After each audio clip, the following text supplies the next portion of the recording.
Olá, irmãos, meus irmãos, amigos, a paz do Senhor Jesus seja com todos vocês. Estamos aqui para este momento novo, pensar a palavra de Deus. Como é construtivo isso para nós, como nos faz bem, como a nossa alma se envolve, se alegra, se realiza com estas oportunidades. Nós estamos aqui para pensar o assunto da lição bíblica do próximo sábado. E você é bem-vindo para este momento. Nós falamos que a vocação natural da criatura é a adoração do seu Criador. Falamos na lição do sábado passado. Agora, vamos pensar sobre a prática cultual. A prática de prestar culto. Desde quando se presta culto? O culto é uma inovação, é uma descoberta, é uma criatividade do cristianismo? Certamente não é. O culto faz parte da história humana. E para pensar sobre isso, nós temos aí como texto de ouro, Gênesis no capítulo 4, versos 3 a 5. Quem de nós não conhece esse texto, não é? Mas nós hoje vamos tomá-lo exatamente para a gente levar a nossa mente ao momento do culto, quando ele teve o seu marco inicial. Capítulo 4, versos 3 a 5, vai falar sobre os filhos de Adão. Quem foi Adão? Nada menos do que o primeiro ser humano criado, o primeiro ser humano que existiu sobre a terra. Então nós temos aqui a referência do culto prestado por seus filhos, Caim e Abel. Ora, Caim e Abel prestavam culto porque eles tinham aprendido com seu pai, que também certamente era um prestador de culto, era um adorador. E o texto vai dizer assim: aconteceu... Não, vamos começar do verso 1 do capítulo 4. Adão se relacionou com Eva e ela concebeu e nasceu Caim. E ela louvou a Deus por isso. E outra vez, e lhe nasceu Abel. E Abel foi pastor de ovelhas, quando crescido, e Caim foi um lavrador da terra. E então, verso 3. Ao cabo de dias, quer dizer, quando eles já adultos, Caim trouxe do fruto da terra uma oferta ao Senhor. E Abel também trouxe dos primogênitos das suas ovelhas uma oferta ao Senhor. E aí entra informações interessantes. E a síntese dessas informações é assim: a forma de cultuar de Abel foi recebida por Deus. E a forma de cultuar de Caim foi rejeitada por Deus. Eu só quero acrescentar aqui, que não é o escopo do nosso assunto, mas só para ninguém ficar se perguntando, talvez, ajudar a ideia. Irmãos, nós já falamos isso em outra oportunidade também, há muita cogitação a respeito por que Deus rejeitou a oferta de Caim e por que aceitou a de Abel. Aí tem uma série de conjecturas, de diversões, mas para mim fica muito claro que o Senhor rejeitou foi a pessoa. Note o desenvolvimento da fala. Deus atentou para Abel e a sua oferta, mas rejeitou a Caim e a sua oferta, entenderam? Antes do culto ser rejeitado, a pessoa foi rejeitada. Deus atentou para Abel. Abel era um sujeito que tinha uma vida em consonância com a vontade de Deus, ao passo que Caim não tinha. Quando eu sou rejeitado por práticas indevidas na minha vida contra a vontade de Deus, o meu culto não é recebido por Deus, não tem resposta do meu culto. Deus não recebe o meu culto. Tá? Esse detalhe. Mas, então aquelas conjecturas de que Caim ofereceu fruta e tinha que ser animal porque tinha que ser sangue e tal, isso são meras conjecturas, tá? O que fica bem claro é que Deus rejeitou Caim. Veja, se você continuar lendo o texto, Deus conversa com Caim. Deus se aproxima de Caim. Deus não diz para Caim, diz, olha, ofereça um culto melhor. Ofereça outra coisa, você ofereceu fruto e fruto não está certo. Deus falou para Caim mudar a atitude. E ele não mudou. Se bem fizeres, quer dizer, se mudar a sua atitude, está aí no verso 7. Outra coisa, veja só, o verso 6, Deus perguntou para Caim, por que você se irou? Olha, a rejeição do culto foi pela ira de Caim, foi pela atitude de Caim, repito, não é? Então, Deus não fala, olha, em nenhum momento Deus vai dizer, a tua oferta não está legal. Deus sempre se remete a Caim, a pessoa do adorador. Ok? Ok. Mas detalhes à parte, o fato é que Caim e Abel prestaram culto a Deus. E o tema do nosso assunto é o culto praticado nos tempos primitivos. E esse culto praticado nos tempos primitivos, ele está todo o seu conteúdo dentro do livro do Gênesis. Informações nós temos do culto no livro do Gênesis. Porque a partir do Êxodo nós temos já o momento histórico dos israelitas. Muito bem, mas então o culto praticado pelos primitivos, adoradores, eles praticavam culto. Nós falamos no estudo anterior que o cultuar é a vocação natural do ser humano, particularmente. Não é? Muito bem, mas na introdução a gente vai dizer que as informações que temos sobre a prática de cultuar a Deus nos primórdios da história humana são bem poucas. Entretanto, o que temos é suficiente para compreendermos que desde Adão, essa prática foi adotada como meio de aproximação do homem a seu Deus. E isso se deduz do fato de que os primeiros filhos de Adão, Caim e Abel, prestavam culto. Eles tinham a prática de adorar. Outro detalhe relevante a respeito do culto. Não há que se pensar que eles trouxeram uma oferta e Deus rejeitou. De ambos, não é? Era a prática deles, a vida deles. A Bíblia não diz, mas isso era o hábito deles adorarem. E tinha cada um o seu jeito. Até que a conduta de Caim fez com que Deus rejeitasse a sua adoração. Eles, Caim e Abel, prestavam culto, o que equivale a dizer que eles foram orientados para essa prática por quem já sabia sobre isso antes, os seus pais. Caim e Abel devem ter sido orientados para prestar culto a Deus através de seu pai, ou por intermédio do seu pai, Adão, não é? Muito bem, já comentamos sobre aí essa prática, essa manifestação cultual de Caim e Abel. Então, quando se começou a cultuar a Deus? Quando o ser humano começou a existir sobre a terra. Na reflexão 1, nós vamos dizer que, ao que parece, a vida, por considerável número de anos, girou em torno de Adão e de sua esposa Eva. Naquele tempo, o número de anos da vida de uma pessoa atingia vários séculos, de modo que uma pessoa chegava a conviver com várias gerações sucessivas. O grande aglomerado de pessoas que viviam em torno do patriarca Adão, talvez até estimulados pelas narrativas que ouviam dele a respeito da sua experiência, se ele tinha isso em mente, antes do pecado, e sua comunhão com Deus, talvez teriam estimulado as pessoas que viviam ao seu lado.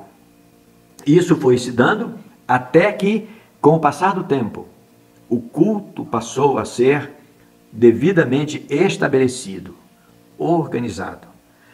É o que nós encontramos aí em Gênesis capítulo 4 e o verso 26. Falando de um descendente de Adão, Sete, nasceu um filho dele. E o filho de Sete recebeu o nome de Enos. E há uma informação interessante. Então se começou a invocar o nome do Senhor. Penso que essa expressão, e então se começou a invocar o nome do Senhor, está perfeitamente ligada ao fato do culto organizado, estruturado. Claro que tudo isso girava em torno do patriarca da família, do líder da família. Mas o culto era organizado, tinha uma forma, tinha um formato, tinha o seu momento, tinha o seu regramento, não é? Então, desde esse tempo, o culto passou a ser uma prática organizada para adoração a Deus.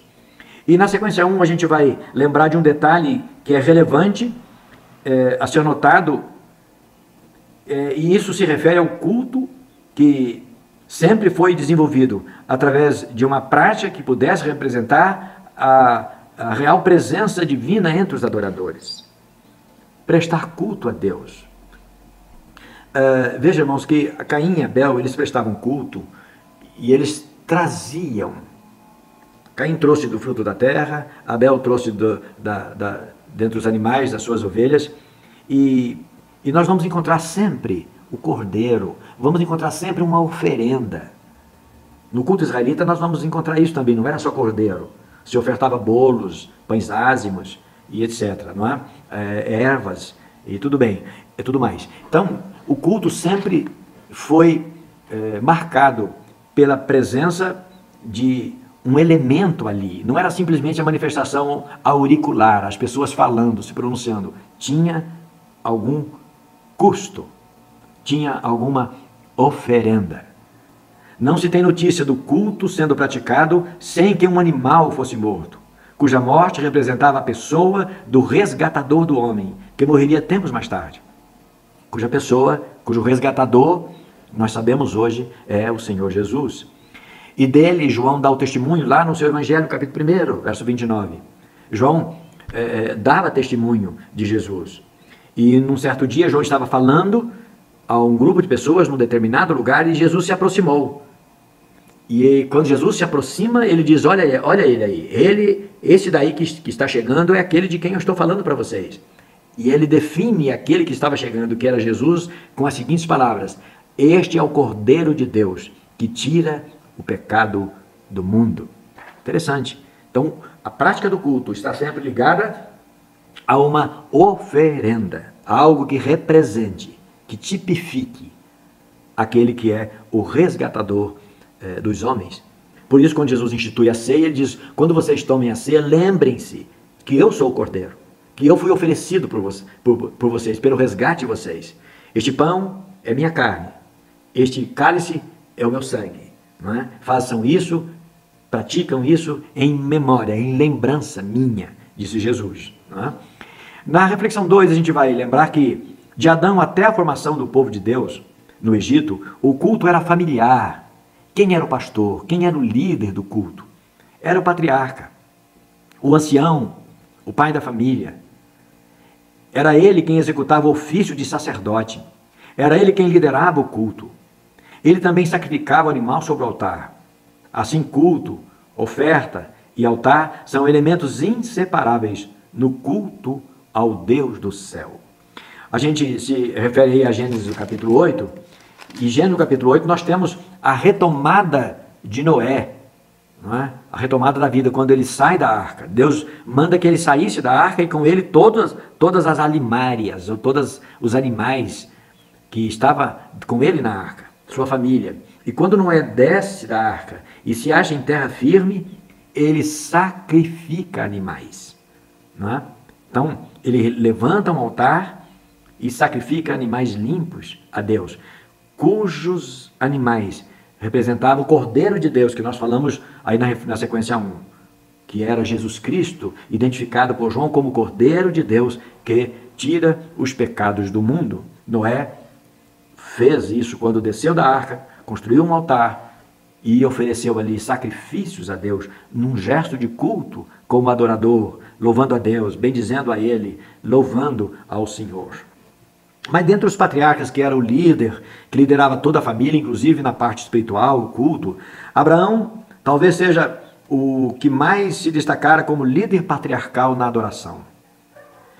Quanto consta, Abraão levantou pelo menos 4 altares, por lugares diferentes por onde ele passou. Quando ele desceu e chegou a Canaã pela primeira vez, quando ele veio de Harã, e ele chegou em Canaã, na terra, em Siquém, ele viu os moradores da terra. O primeiro lugar que ele chegou, que ele observou a terra, ele levantou um altar em Siquém e adorou a Deus ali. Depois ele andou um pouquinho mais, chegou a Betel. E quando ele se instala em Betel, ele levanta novamente um altar ali e adora a Deus. Depois Abraão desce para o Egito. E quando do seu retorno de lá, e havendo se separado de Ló, o seu sobrinho, Quando ele se estabeleceu em Hebrom, ele levanta de novo um altar ali e adora a Deus. Mais tarde, quando já pai, Isaac já era um adolescente, já jovem adolescente, e ele presta aquele serviço de adoração a Deus, a pedido de Deus, e vai em Moriá oferecer ao seu filho, ele levanta um altar de novo em Moriá, e ele prepara aquele altar para sacrificar o filho. E ele foi impedido por Deus, sabemos a história, e Deus proveu um cordeiro, e naquele altar ele ofereceu um cordeiro a Deus. Abraão, um levantador de altares, um adorador por excelência, um patriarca dedicado, prestava culto a Deus, sabendo que ele estava nas mãos de Deus, e por isso ele jamais deixou de lhe prestar culto. E esse seu filho que foi poupado em Moriá, Isaac, mais tarde, depois já casado, esse é o que está aí na reflexão 3, Isaac percebeu que a sua esposa era estéril. Ele também aprendeu a prática da adoração, e ele orou insistentemente a Deus, e Deus ouviu a sua oração, e Rebeca concebeu. É isso, o culto que se faz a Deus, o culto que se presta a Deus, não é? Ele se presta desde os primórdios da vida humana. A história do culto, repito para a gente concluir aqui, a história do culto A se mistura com a história da existência humana. Desde que há pessoas sobre a face da terra, existem adoradores. E lá nos primórdios da vida humana, não é? Deus foi adorado por aqueles que viveram aqueles primeiros tempos da história humana. Por isso, a palavra de Deus, no cântico de Davi, ele vai recomendar assim: dai ao Senhor a glória de seu nome, trazei presentes, e vinde perante ele, adorai ao Senhor na beleza da sua santidade. Deus impressiona a criação. Deus, Criador, impressiona a criatura, e que em resposta reage prestando culto a ele. Isso se dá não como uma descoberta da igreja cristã moderna, mas isso se dá desde o primeiro ser humano que Deus colocou sobre a face da terra. Deus seja louvado, adorado e cultuado por todos nós. Amém.